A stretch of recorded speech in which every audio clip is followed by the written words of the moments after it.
आ जाओ 33 नंबर में। Balance sheet ABC का दिया हुआ है, वो लोगों को प्रॉफिट शेयरिंग रेशियो दिया हुआ है 5:3:2। बैलेंस शीट में देखो सन्ड्री क्रेडिटर्स दिया हुआ है, कैपिटल दिया हुआ है, तीनों का जनरल रिजर्व दिया हुआ है। सबसे पहले तो जनरल रिजर्व बांट लो, ठीक है। फिर कैश इन है, cash at bank, debtor, stock, plant and machinery, land and building, investment दिया हुआ है, ठीक है। उसके बाद नीचे में क्या बोला है कि बी रिटायर हो रहा है फर्म से और ए और C decide to share the future profit in the ratio of 3:2। नया प्रॉफिट शेयरिंग रेशियो दिया हुआ है, ओल्ड प्रॉफिट शेयरिंग रेशियो दिया हुआ है, गेनिंग रेशियो निकालना पड़ेगा।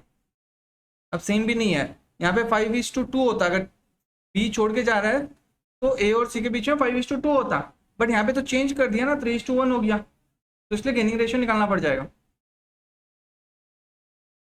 उसमें ये बोला है कि 1000 का एक सन्ड्री डेटर्स है, उसको रिटर्न ऑफ करना है as there is no possibility of recovery of this. ये क्या हो गया, 1000 रुपये क्या हुआ? हाँ, सन्ड्री डेटर्स को मिला 1000, शाबाश। सन्ड्री डेटर्स को 1000 रुपये मिला है, किससे मिला? रास्ता में बैठ के भीख मांग रहा था इसलिए मिल गया। 1000 का सन्ड्री डेटर्स है, वो लोग उससे पैसा अपने को नहीं मिलना है, ठीक है। तो बेड डेब्ट होकर हम लोग को सन्ड्री डेटर्स कम करना है। प्रोविजन हम लोग को क्रिएट करना है 10%। अच्छा 10% कैसे क्रिएट करेगा? पहले जितना सन्ड्री डेटर्स है उसमें से 1000 रुपये माइनस करेगा, उसके बाद जो सन्ड्री डेटर्स आया उसमें 10% क्रिएट करेगा, ठीक है ना। 1000 रुपये माइनस इसलिए कर रहा है क्योंकि एक्चुअल सन्ड्री डेटर्स हम लोग को चाहिएगा। 4000 plant and machinery is to be reduced to 34,000। Reduce to बोला है यहाँ पे, टू उतना तक लेके आओ।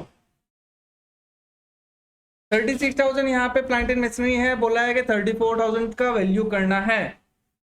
कितना कमाना पड़ेगा? 2000 रुपया। That an amount of 700 included in sundry debtors to be written back as no longer. Sundry debtors जितना है ना उसमें से 700 रुपये हम लोग को नहीं देना पड़ेगा, क्योंकि वो नहीं मांगेगा, क्योंकि वो केबीसी में जाके 7 करोड़ जीत के आया है, तो 700 रुपये से कोई फर्क नहीं पड़ता उसको, ठीक है। तो सन्ड्री डेटर से 700 रुपये कमा देगा।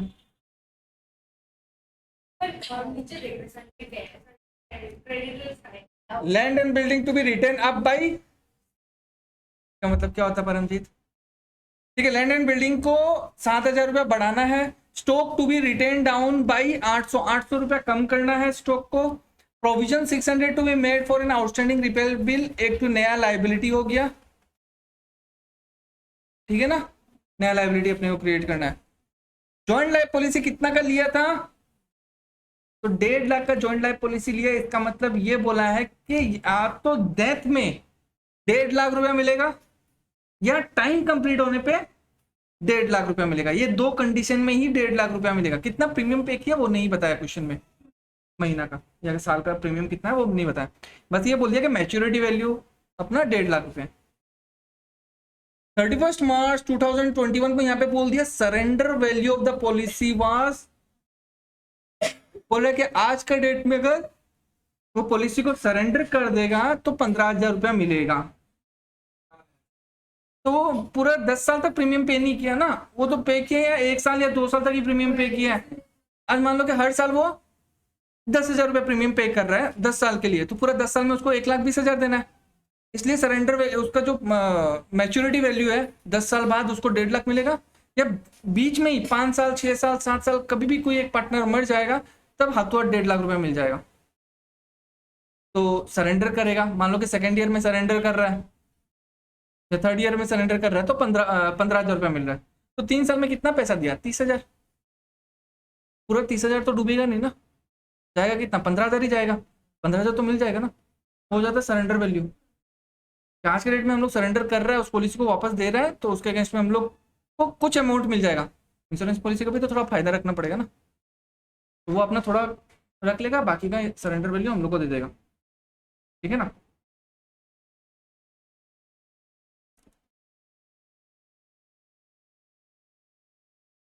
बी को बोला है कि 15,240 रुपया 15,240 एक चेक से पेमेंट कर दो और बैलेंस उसको ट्रीट करो as a carrying interest at the rate of, ठीक है करो। चलो अब देखो तुम लोग को समझ में आया कि नहीं आया। सॉल्यूशन देखो, क्वेश्चन समझा दिया तुम लोग को। कोई पॉइंट समझ में नहीं आएगा तो बताना। 15,000 रुपये सरेंडर वैल्यू मेरा था, रेशियो क्या था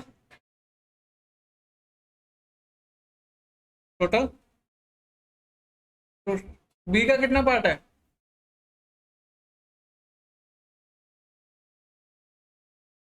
1500 इंटू 3 आ गया। ये कैसे है,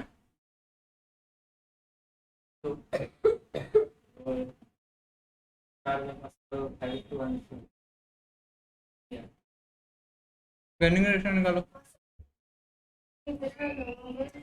न्यू रेशियो क्या है, ये ओल्ड रेशियो है। न्यू रेशियो क्या है, 5:2।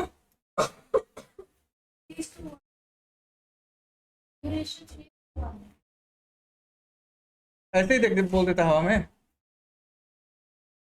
यहाँ पे नीचे डायरेक्ट। अच्छा ये निकालना तो पड़ेगा ना 5:1। तो गेनिंग रेशियो का फॉर्मूला क्या है, गेनिंग रेशियो का new ratio minus old ratio. अच्छा न्यू रेशियो ए का कितना था, 3/4। ओल्ड रेशियो क्या था, 5/, नीचे में क्या हो जाएगा एलसीएम, 40 20 होगा, ठीक है ना। 24 में कितना टाइम्स जाएगा, 5 टाइम्स, 5 इंटू 3, यहाँ 2 टाइम्स जाएगा 10, 5/20 हो गया। वैसे ही बी का भी निकलेगा, बी का न्यू रेशियो कितना है, 1/4 माइनस, सॉरी सी का 1/4 माइनस 2/10, ठीक है। सेम एलसीएम नीचे में 20 हो जाएगा, ये 5 टाइम्स से मल्टीप्लाई हो जाएगा 5, और ये तुम्हारा -4, तो कितना हो गया 1/20, तो निकल गया ना 5:2। अब 5:1 निकला तो मतलब 45,000 को 5 से डिवाइड करो, सॉरी 6 से डिवाइड करो, 5 + 1 6 हो गया ना। रेशियो क्या हो गया, 5:1 हो गया। टोटल कितना हो गया 6, तो 4500 को 6 से डिवाइड करो, फिर इंटू 5 करके ये वाला अमाउंट आएगा, फिर इंटू 1 करने से, ठीक है। ये एंट्री किया है, बताओ यहाँ पे क्वेश्चन में क्या बोला है, देख लो क्वेश्चन में क्या बोला, पार्टनर्स का कैपिटल क्या है, तो सब चीज करंट अकाउंट के थ्रू ट्रांसफर होगा। रिवोल्यूशन का जो प्रॉफिट आया, रिवोल्यूशन का जो प्रॉफिट आया करंट अकाउंट के थ्रू हुआ। जनरल रिजर्व भी जो गया वो करंट अकाउंट में गया, जो जॉइंट लाइफ पॉलिसी हुआ वो भी करंट अकाउंट के थ्रू गया। तो करंट अकाउंट पहले बनाओ, तो जो पार्टनर जा रहा है उसको करंट अकाउंट में जो बैलेंस है वो भी मिलेगा, प्लस उसका कैपिटल अकाउंट में जो बैलेंस है वो भी मिलेगा, तो करंट अकाउंट तो बनाना पड़ेगा ना। अच्छा बैलेंस शीट में करंट अकाउंट का कुछ बैलेंस दिया है, कुछ भी नहीं है, तो इसका करंट अकाउंट का बैलेंस क्या है, 0। तो पहले रेवोल्यूशन का प्रॉफिट मिला, रिजर्व मिला, share of joint life policy, A को तो कुछ नहीं मिला, बट बी को मिला है और सी को नहीं मिला। अच्छा ये जो 4,500 मिला है, तो ए और सी से उतना माइनस हो जाएगा ना, क्योंकि ए दे रहा है और सी भी दे रहा है, तो बी में ऐड करो और ए और सी में, तो ए का करंट अकाउंट का बैलेंस ये हुआ, बी का करंट अकाउंट का बैलेंस ये हुआ, सी का करंट अकाउंट का बैलेंस ये हुआ। तो बी रिटायर होकर जा रहा है, उसको 9,240 तो मिलेगा, प्लस कैपिटल अकाउंट का बैलेंस कितना है 30,000 प्लस ये मिलेगा। तो पहले करंट अकाउंट को कैपिटल अकाउंट में ट्रांसफर करो, तो करंट अकाउंट का बैलेंस इसका क्रेडिट बैलेंस दिखाएगा, उसको डेबिट करके खत्म कर दिया और कैपिटल अकाउंट को क्रेडिट कर दिया, ये मेन कैपिटल अकाउंट हो गया, ठीक है ना, मेन कैपिटल अकाउंट। अब उसका मेन कैपिटल अकाउंट में कितना बैलेंस हुआ, 32,000 प्लस 9,240, कितना हो गया 41,000। अब क्या बोला था, 11,000 समथिंग, 15,240 रुपए उसको दे दिया था, तो कैपिटल अकाउंट डेबिट करके पूरा खत्म कर दो, 41,240। अच्छा ये 41,240 कैसे है, 32,000 प्लस ये 9,240, ऑलरेडी 32,000 तो कैपिटल में था ही, प्लस करंट अकाउंट में जो था वो ट्रांसफर कर दिया कैपिटल अकाउंट में, तो टोटल कैपिटल उसका कितना हो गया, बोल दिया 15,000 दे दिया, माइनस कर दो इतना बैलेंस उसका लोन अकाउंट में। अच्छा कैपिटल अकाउंट भी लाइबिलिटी साइड में आता है, लोन अकाउंट भी लाइबिलिटी साइड में आता है, तो बस वही है कि कैपिटल अकाउंट से हट के वो लोन में चला गया, साइड तो सेम ही है, ठीक है। अच्छा बी का कैपिटल अकाउंट 32,000 था, 9,240 और ऐड हो गया, माइनस क्या हुआ 15,240 दे दिया, तो लोन अकाउंट में कितना ट्रांसफर हो गया 26,000, तो उसका बैलेंस क्या हो गया कैपिटल अकाउंट का 0। कहीं पे भी बैलेंस सीडीबीडी दिखा रहा है तो कैपिटल अकाउंट खत्म। लोन अकाउंट में, लोन अकाउंट भी लाइबिलिटी साइड में आएगा और वो बैलेंस सीडी वो कैरी फॉरवर्ड हो रहा है, ठीक है।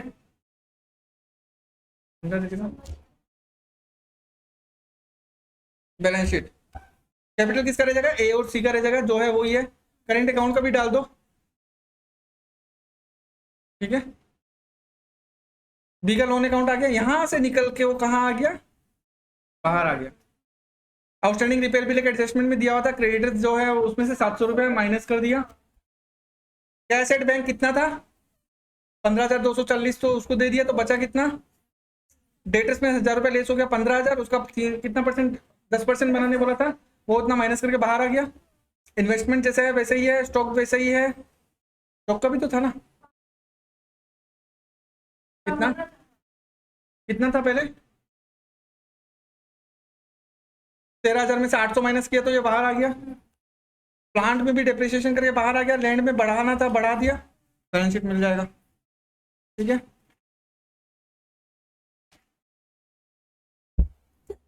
Treatment of individual life policies on,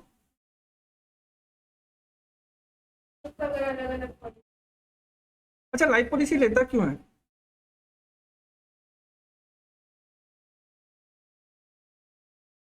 ये इसका मेन इफेक्ट आता है डेथ में। जब एक डेथ हो जाता है किसी पार्टनर का तो उसको पैसा देना पड़ता है, तो उनको एक ह्यूज अमाउंट चाहिए रहता है। वो ह्यूज अमाउंट कहाँ से आ जाता है, जीएलपी से आ जाता है, ठीक है। अब ये वो तो था जॉइंट लाइफ पॉलिसी, तीनों जन का मिला के एक लाइफ पॉलिसी। अब अलग अलग लाइफ पॉलिसी भी ले सकता है। अब इसमें क्या फर्क पड़ता है,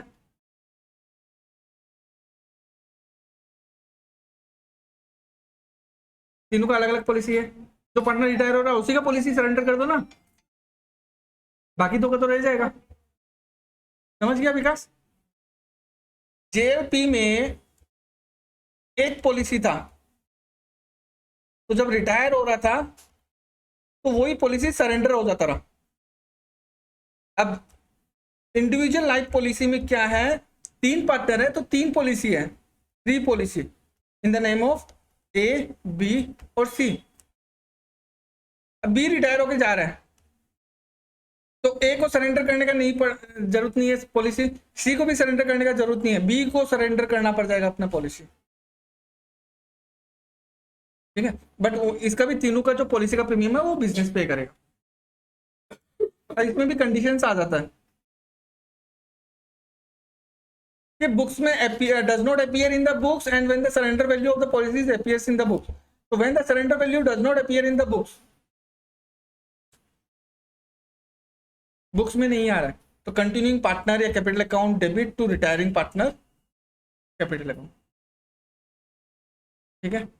कि जो पॉलिसी सरेंडर करके जा रहा है तो आगे जाके हम लोग को पैसा मिलेगा, बट कंटिन्यूइंग रिटायरिंग पार्टनर तो अभी जा रहा है तो कंटिन्यूइंग पार्टनर से ले लेगा, जो पॉलिसी का पैसा आएगा वो रिटायरिंग कंटिन्यूइंग पार्टनर वो लोग अपने आप में रख लेगा, ठीक है। नहीं सरेंडर कर दिया, पैसा आने में टाइम है, आया नहीं है, बट पता है कि इतना वैल्यू मिलने वाला है, तो मेरा शेयर हमको दे के विदा कर दो ना, तो पैसा आएगा तो तुम लोग रख लेना, तो वो अपना शेयर लेके चला जाएगा विद सरेंडर वैल्यू, और यहाँ पे वो रेशियो ऑफ देयर गेन वो लोग का डेबिट हो जाएगा। जिसको ज्यादा गेन हो रहा है वो ज्यादा देगा, जिसको कम गेन हो रहा है वो कम देगा, और इसको जितना मिलना होता है उस पॉलिसी का जितना वैल्यू में से उसका जितना पार्ट है वो उतना ले लेगा।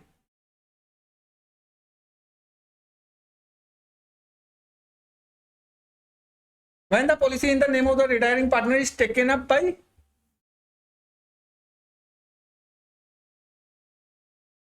जो रिटायरिंग पार्टनर है वो बोल रहा है कि मेरा पॉलिसी सरेंडर मत करो, इतना दिन इंश्योरेंस प्रीमियम जो पे हो रहा था बिजनेस से पे हो रहा था, सरेंडर मत करो, हमको दे दो, हम अपना पर्सनली पे कर देंगे। Second, when the policy is in the name of the retiring partner is not taken up by him but surrender to the and the surrender value is realized। दो कंडीशन हो सकता है ना, मतलब तुम लोग तीन जन पार्टनर है, तुम लोग तीनों का एक एक लाइफ पॉलिसी है और तीनों लाइफ पॉलिसी का पेमेंट हो रहा है प्रीमियम बिजनेस से। मुस्कान तुम जा रहा है तो तुम अपना पॉलिसी लेके चला जाएगा, चलो ठीक है उसको सरेंडर मत करो, हम आगे कंटिन्यू करेगा, हम खुद पे कर देगा। अब बिजनेस से पे करने का दरकार नहीं है। एक तो पहला कंडीशन ये, दूसरा कंडीशन ये तो हम आगे नहीं पे कर पाएगा, सरेंडर कर दो। दो कंडीशन हो सकता है। और life policy in the name of the retiring partner taken over by, वो लेके चला गया, तो इसका मतलब वो एक एसेट लेके चला गया, आगे जाके पैसा आने वाला है। अब जब वो कंटिन्यू करेगा तो आगे जाके पैसा पूरा उसी को मिलेगा, तो उसका कैपिटल अकाउंट कम हो जाएगा क्योंकि वो एक एसेट लेके चला गया, तो रिवोल्यूशन अकाउंट आ जाएगा। ठीक है, with the surrender value of इस पॉलिसी, जितना सरेंडर वैल्यू है उतना ही कम होगा, पूरा मैच्योरिटी वैल्यू नहीं।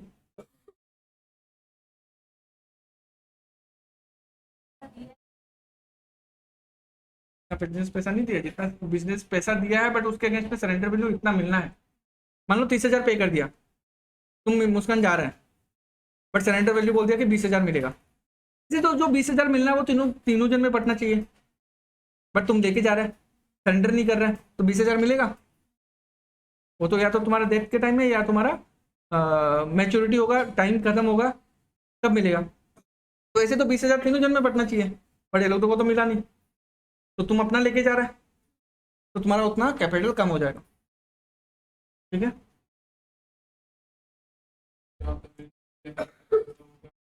वो तो दिया हुआ रहेगा, उसको कोई फर्क नहीं पड़ेगा उससे। ठीक है, देखो ऐसे तो तीनों जन का सभी पे कर रहा है, रितिका का भी बिजनेस पे कर रहा है, अंजू का भी बिजनेस पे कर रहा है, मुस्कान का भी बिजनेस पे कर रहा है। जब 3 साल तक चलाया, तीनों साल का बिजनेस पे कर रहा है, तो तीनों जन को कोई फर्क पड़ेगा? कोई फर्क नहीं पड़ेगा। मुस्कान चला जा रहा है, उसको 20,000 रुपया मिलना चाहिए, मुस्कान को नहीं, तीनों जन को मिलना चाहिए।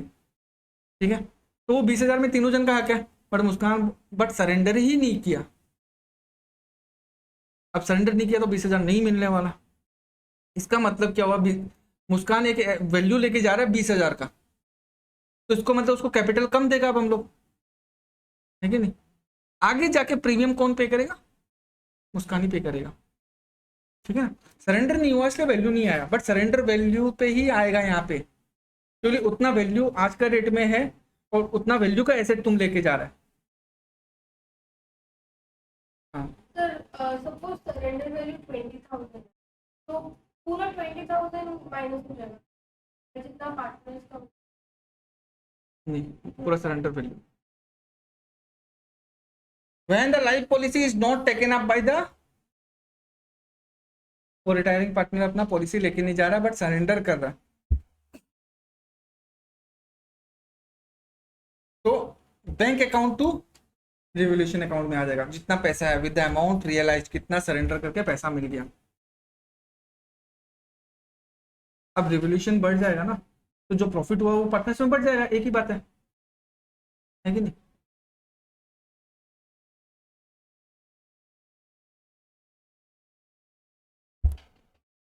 जैसे मान लो कि 20,000 रुपया मिला, तो bank account to revolution account कर दिया। फिर जब हम लोग रिवोल्यूशन अकाउंट बनाएगा तो रिवोल्यूशन अकाउंट यहाँ पे क्रेडिट हो रहा है, डेबिट में कितना है? 0। एक बार मान लो कि चलो डेबिट में 0 है, तो हम लोग वापस एंट्री क्या करेगा, revaluation account debit to A to B to C, तो सबको मिल गया। अब यहाँ पे ये सबको क्यों मिला? क्योंकि सरेंडर कर दिया, ऊपर वाला केस में सरेंडर नहीं किया। ठीक है ना, तो एक ही बात है, इसको दो तरीके से भी कर सकता है, बैंक टू जेएलपी नहीं आएगा, बैंक टू आईएलपी आ जाएगा उसमें, और फिर आईएलपी टू पार्टनर्स में भी जा सकता है। पर यहाँ पे क्या हो गया, वो रिवोल्यूशन में ले लिया। एक तरह से मान के चलो कि ये आईएलपी जो है वो एक एसेट है। ठीक है, अच्छा अब आ रहा है when the surrender value of the policies appear in the books. Books में हम लोग दिखा रहे हैं सबका कि पॉलिसी का सरेंडर वैल्यू आज का डेट में इतना मिलेगा। ठीक है, अब उसमें भी 3 कंडीशन हो सकता है ना, 3 नहीं 2 कंडीशन हो सकता है। जितना बुक्स में दिखा रहा है उससे ज्यादा भी मिल सकता है, जितना बुक्स में दिखा रहा है उतना कम भी मिल सकता है। हो सकता है नहीं हो सकता? मान के चलो कि बैलेंस शीट में दिखा रहा है कि एक इंश्योरेंस लाइफ पॉलिसी है, आईएलपी है, उसका वैल्यू दिखा रहा है यहाँ पे 10,000। ठीक है, ये हम लोग अपने हिसाब से रिकॉर्ड कर रहे हैं कि आज के रेट में सरेंडर वैल्यू इतना, बट जब हम लोग सरेंडर करने गया तो वो लोग बोलते हैं कि आप लोग को 12,000 मिलेगा, लोग खुश है कि नहीं? तो जितना बुक्स में दिखा रहा है उससे ज्यादा मिल रहा है कि नहीं मिल रहा है, ये पहला कंडीशन। नेक्स्ट ये बोल दिया कि 10,000 दिखा रहा है, बट वो लोग बोल दिया कि आपको 9,000 रुपये देगा, तो जितना बुक से दिखा रहा है उससे कब मिल गया? Surrender value of the policy appearing in the books, surrender value of the policy appearing in the books मतलब बैलेंस शीट में ये जो बुक्स में जो दिखा रहा है is equal to the value of the date of retirement, equal भी हो सकता है, ठीक है। Surrender value of the books as appearing in the books is not equal to, not equal to मतलब ज्यादा भी और कम भी, ठीक है, to the value on the date of retirement. पहला हो गया surrender value of the policies appear in the books is equal to the value of the date of the requirement. इस केस में no entry will be passed. अच्छा, क्यों no entry will be passed? जब कोई भी asset को कोई भी एक्सपेंस को हम लोग एसेट ट्रीट करता है तो इसका मतलब उन लोग को ऑलरेडी बेनिफिट दे चुका। क्यों दे चुका? क्योंकि उसको हम लोग एसेट के हिसाब से ट्रीट किया, एक्सपेंस के हिसाब से नहीं। तो अगर हम लोग एक्सपेंस नहीं लिया तो प्रॉफिट ज्यादा हुआ, प्रॉफिट ज्यादा हुआ तो पार्टनर्स में बटा भी ज्यादा, तो ऑलरेडी बेनिफिट ट्रांसफर कर ही दिया पहले ही। इस केस में क्या होगा, यहाँ पे आईएलपी कितना दिखा रहा है 10,000, ये एसेट खत्म हो जाएगा ना जब मिलेगा तो ये बैंक टू आईएलपी हो जाएगा, सीधा सा बात है। तो इसी ऊपर वाला केस में जो पैसा मिला था बैंक टू रिवोल्यूशन क्यों किया? उसमें रिवोल्यूशन इसलिए किया क्योंकि बुक्स में आईएलपी शो नहीं हो रहा था, यहाँ पे तो शो हो रहा है ना। तो ये एसेट खत्म हो जाएगा, ये एसेट कहाँ ट्रांसफर हो जाएगा? एक एसेट खत्म हुआ दूसरा एसेट में कन्वर्ट हो गया, ठीक है।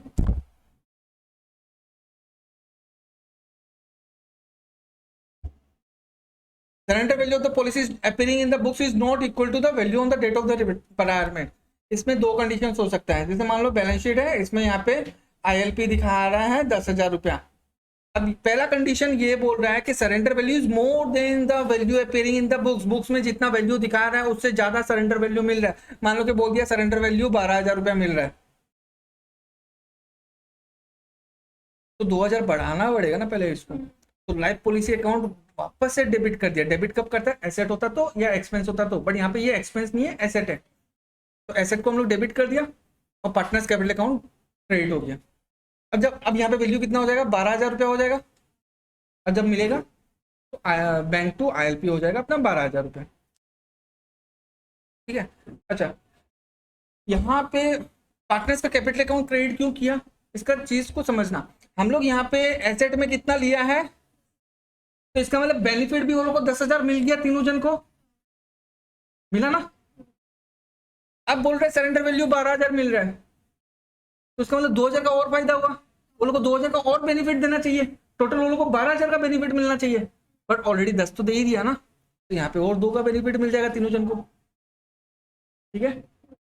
सेकेंड केस में ये बोलना कि surrender value is less than the value appearing in the books. मान लो कि सरेंडर वैल्यू बोल दिया कि वो लोग को 8,000 मिलेगा,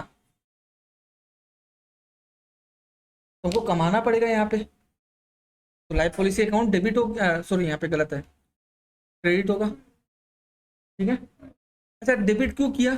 बेनिफिट ऑलरेडी हम कितना ट्रांसफर कर दिया था, उन लोग को ज्यादा कर दिया था, मिल रहा 8,000 ही, देना चाहिए था 8,000, बट हम ऑलरेडी बेनिफिट उन लोग को 10,000 का ट्रांसफर कर दिया, तो उतना से वापस से ले लो। पार्टनर्स कैपिटल अकाउंट डेबिट हो गया, कम कर दिया उन लोग का पार्टनर्स कैपिटल अकाउंट। मान लो कि पहले ए को मिला 4,000, बी को मिला 4:3:2, क्या रेशो होगा? 3:2 नहीं 2:2:1 में ले लो, ठीक है ना। तो ए को मिला 4,000, बी को मिला 4,000, सी को भी मिला 1,000, 10,000 ट्रांसफर कर दिया था ना, सॉरी 10,000 ट्रांसफर कर दिया। बट यहां पे बोला है कि वो लोग को 8,000 ही मिलेगा। अगर 8,000 होता तो किस हिसाब से ट्रांसफर होता? 3,200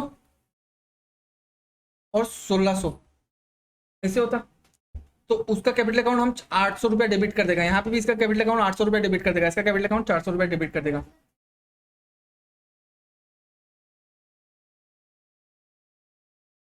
यहाँ पे इतना ट्रांसफर कर दिया रहा ऑलरेडी, बट एक्चुअल में इतना होना चाहिए ना, तो मिल रहा है 8,000 रुपया है, हम लोग ज्यादा दे दिया था वो लोग को, तो ठीक है वापस से कैपिटल अकाउंट कम कर दो वो लोग का, ठीक है।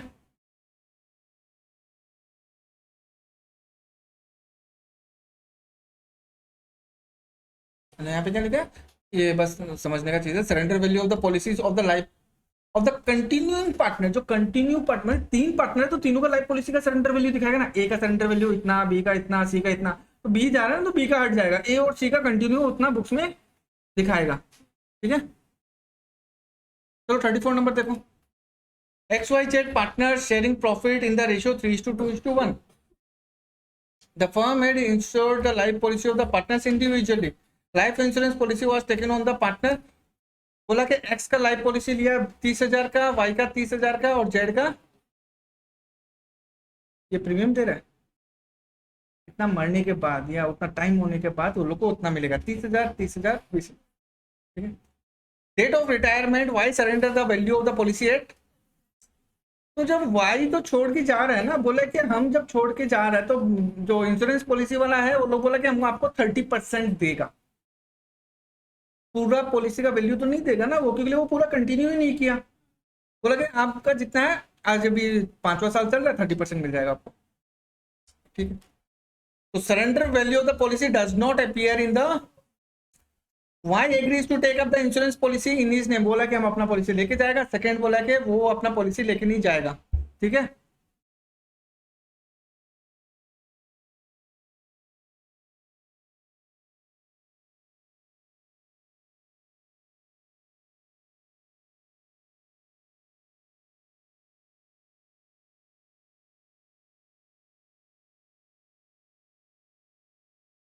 अच्छा पॉलिसी बुक्स में अपीयर हो रहा है तो इसका मतलब प्रॉफिट वो लोग को ज्यादा मिल रहा है कि कम मिल रहा है?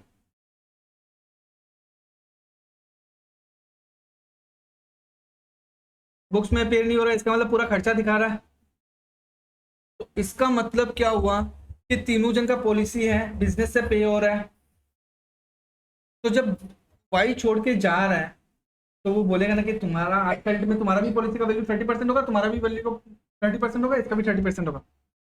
वो बोलेगा जब मेरा मेरा हमको प्रॉफिट तो कम मिल रहा है ना, अगर तुम लोग का इंश्योरेंस प्रीमियम पे नहीं किया होता तो हमको प्रॉफिट ज़्यादा मिलता, तो तुम्हारा जो सरेंडर वैल्यू है उसका भी हमको प्रॉफिट दो उसमें से, है कि नहीं? क्योंकि तुमको प्रॉफिट तो कम मिला ना, क्योंकि खर्चा दिखा दिया रहा पूरा। तो तीनों जन का लाइफ पॉलिसी का 30% निकालो, कितना हुआ? 24,000। तीनों जन में अगर तीनों जन का पॉलिसी अगर सरेंडर हो गया तो 24,000 मिलेगा। तो 24,000 मिलेगा तो उसमें से रितिका का शेयर कितना होगा? 2/6। तो उसको रितिका को इतना मिल जाएगा ना। ठीक है, और किससे मिलेगा? एक्स और जेड से। किस रेशियो में आ जाएगा? गेनिंग रेशियो में आ जाएगा 3:1। ठीक है, एक ही एंट्री तो आना ही है कंपलसरी। पहला कंडीशन, जब पॉलिसी वाई लेके जा रहा है तो वाई का वैल्यू कितना था? 30,000 उसको वैल्यू था पॉलिसी का। बोला कि 30% उसका सरेंडर वैल्यू है, तो कितना मिलेगा? 9,000। अब बोल दिया कि लेके जा रहा है तो ठीक है, 9,000 रुपया उसको मिल जाएगा।